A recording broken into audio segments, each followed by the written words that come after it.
Hi guys, happy Monday. Today is Magnum's birthday. Magnum, it's your birthday and Mama got you a new gooser. I got you a new gooser for your birthday. Uh-oh, you dropped it. Milo, that's his goosey. Magnum is 7 years old today. And he loves his goosies. His other goose. His other goose I gotta toss. See if I can find it. Oh, here it is over here. It's not too bad, but I can tell, well, the squeaker's hanging out of it for one. And it's just worn out from being in the weather all winter and stuff. So it'll probably tear soon. So I got him a new goose. He's happy. He's a happy birthday boy. Are you a happy birthday boy?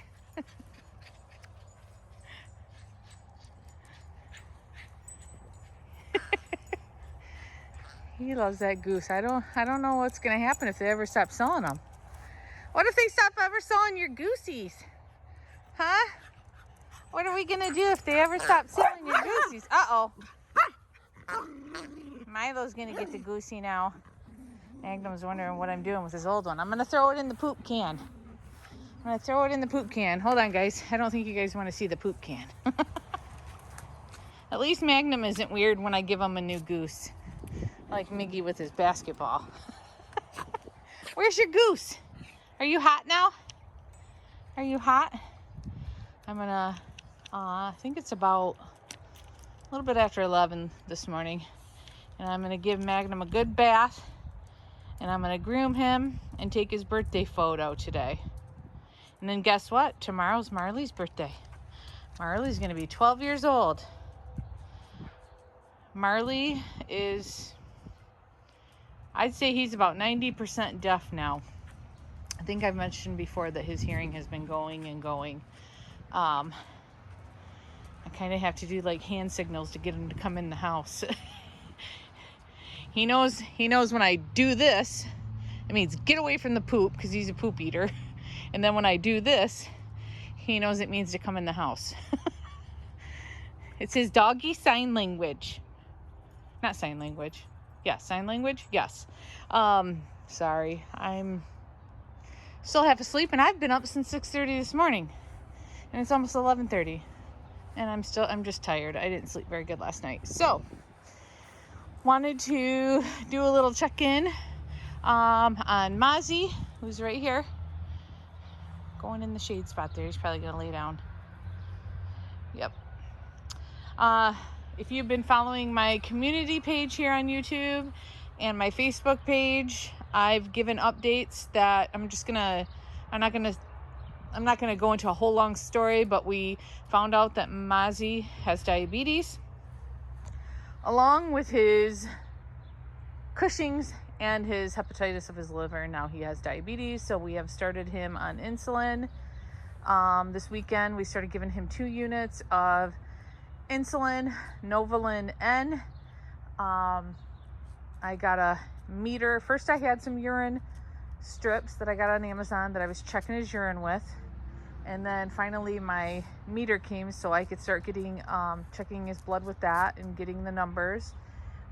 Sent all that to Dr. Pearson this morning, and she wants me to up his insulin to 3 units today. From what she told me, we need to start low. She knew the 2 units was going to be too low, but she never wants to start too high. So we're slowly adjusting it. So I have to start him on the 3 units tonight after he eats. I had to change their feeding times from 7 in the morning to 7 at night because he has to eat before his shots, and they have to be every 12 hours. So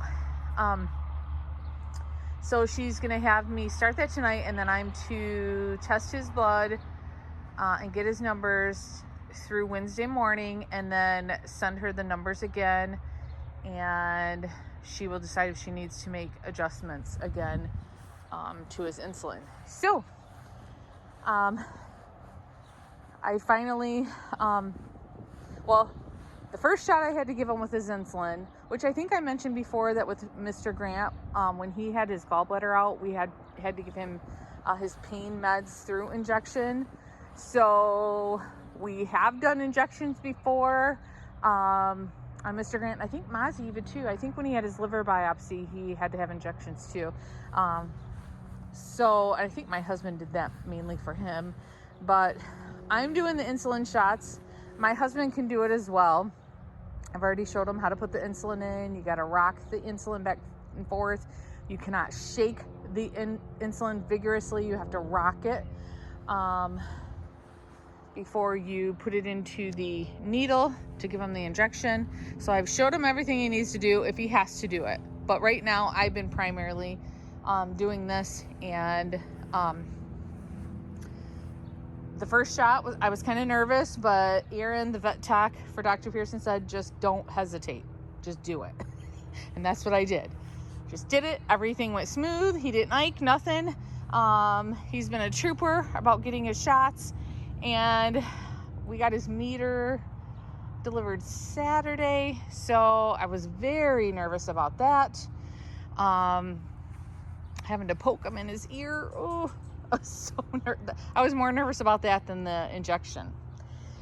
But he's been a trooper about that too. I finally got the hang of it. I think I've mentioned before that my husband is type 2 diabetic, and so he knew about how to use the meters and stuff. So he showed me everything, and I've been doing it now, testing his blood. So I've gotten the hang of that too. So yeah, so that's all been going well. Mozzie he's been very tired. He hasn't been whining like he was before we found out. When they first checked his blood glucose, it was 657. I can't remember exactly. And with the 2 units of insulin, as I've been testing him, it's been around 5 something. A couple times it was 3 something.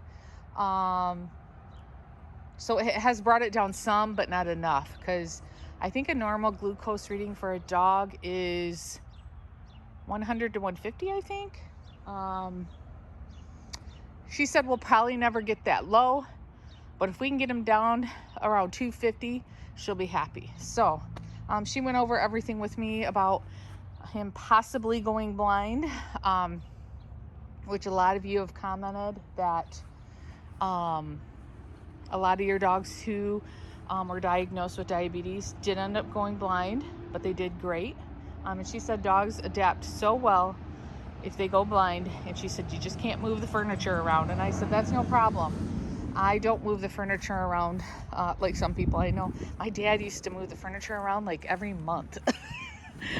When we were younger, he'd always be rearranging the living room, always, pictures and all. But that's not me. Once I put something where I want it, it stays there forever. So, yeah, so got a great education on diabetes from Dr. Pearson the other day. I was there for about almost an hour. It was the day of the eclipse, actually. And I had my glasses in my purse, and I was telling her, wouldn't you know it, I'm here at the vet during the eclipse. And she said, get out there and go look at it. Hurry up, go look. It's happening right now. So got to see that.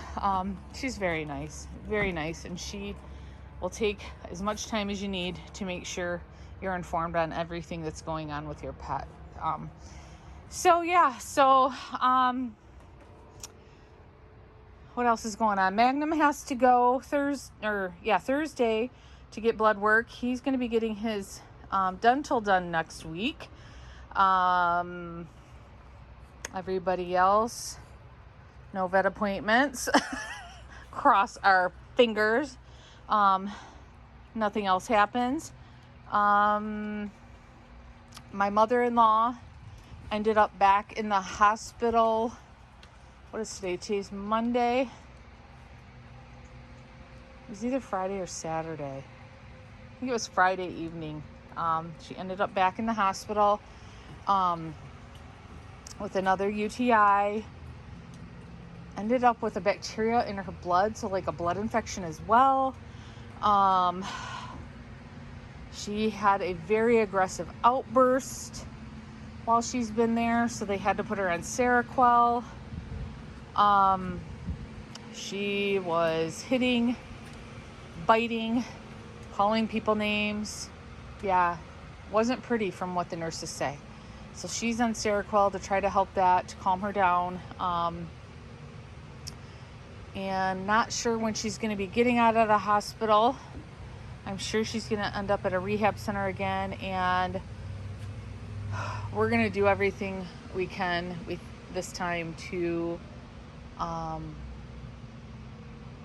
have her stay in a place where she can get 24/7 care. It's very tricky trying to get help for the elderly. I never realized all the hoops you got to jump through with all this stuff. And she's a GM. Well, she's a retired GM worker. She only, with her Social Security and her pension, brings home like $2,750 a month, $2,750 a month, which makes her a little bit. We don't know if she's going to be just like $200 too much to be able to get Medicaid. I don't know. We're having a social worker help us this time with everything, because when she was home, and we were going over there constantly throughout the day, it just won't work. She can't. It's just not going to work. She's got to be somewhere with all the health issues she has going on. So, very time consuming trying to figure all this out. I mean, this is her. Plus, with her this is her third time in the hospital in just a little over 2 months, and her third UTI. So, yeah. So that's what's going on with Tom's mother-in-law. Tom ended up having to make himself a doctor's appointment because he was having chest pains, not on his left side, but on his right side. He was having bad chest pains, and the doctor believes it's due to stress. So he prescribed him a medication to take. He's been doing better. He's found, it's sad to say, but once his mom went into the hospital this last time, Friday, he had a lot more time to be able to relax and catch his breath from all of this, because he knows she's being watched and cared for at the hospital 24/7. So that helped take a lot of pressure off him this weekend. He was able to relax and really just take some time to do nothing. Do nothing, to be honest. So, so that's what's going on around here. Got to start grooming this week. Like I said, I'm going to start with Magnum today, then Marley tomorrow for your birthday, Marley. He watches me constantly because he can't hear very well, so he's constantly watching me to see what I'm doing, so he doesn't miss out on anything. Poor Marley. Yes. He's just like Grant, because Grant Marley, I think his hearing is worse than Grant's was, but he's just like Grant in that when he's taking a nap, he is out because he can't hear anything. So he sleeps hard. So when things are going on in the house, even when the boys start barking, sometimes he doesn't know what's going on. So I got to go get him to go outside, because he just can't hear nothing, can you? No, you can't. You poor baby. He's doing good, though. It doesn't stop you, does it? No. It doesn't stop you from nothing. All right, guys. I'm going to get going. I hope everybody's been having some lovely spring weather like we have been the past 2 days. Yesterday, it was almost 80 degrees. The 2 days before that was really rainy. It rained for like 2 days. But the days before that, it was so nice. It's just been so nice to be able to be outside and just sit, watch the boys play. I planted some flowers. I planted some pansies. Oh, let me come this way. Planted some pansies here in the flower pots. If you remember, I put these flower pots here because Mr. Grant sometimes would try to jump up the stairs right here, and sometimes he'd miss and he'd fall. So I had put these pots here, and I didn't know if I was going to leave them there, but I ended up doing it. Planted some pansies in it. And I guess in remembrance of Mr. Grant, we're going to leave those pots there. And then I have a couple little pots over here too, because I had some extra flowers. But look at this, guys. My burning bush is starting to get leaves again. Oh, I'm so happy for the nice weather. It makes these hard days not so hard. I had to put some more of this, these like wood chip things here. Because of those 2 days of rain, it got really wet, and I didn't want a big mud pit here and then bring mud in the house. I got some grass seed. Mower's coming tomorrow. So after they mow, I'm going to rake this back and put some dirt and grass seed like I did last year. Put the wood chips back on top to hopefully grow some more grass in there so we don't have to have wood chips there all summer. So yeah. All right, guys. I hope everybody has a great week this week. Hope I can check in again this week with some more that's going on. I'll let you know how Mozzie's doing after we up his units tonight. Yeah. All right, guys. I hope you guys all have a great day. Bye-bye.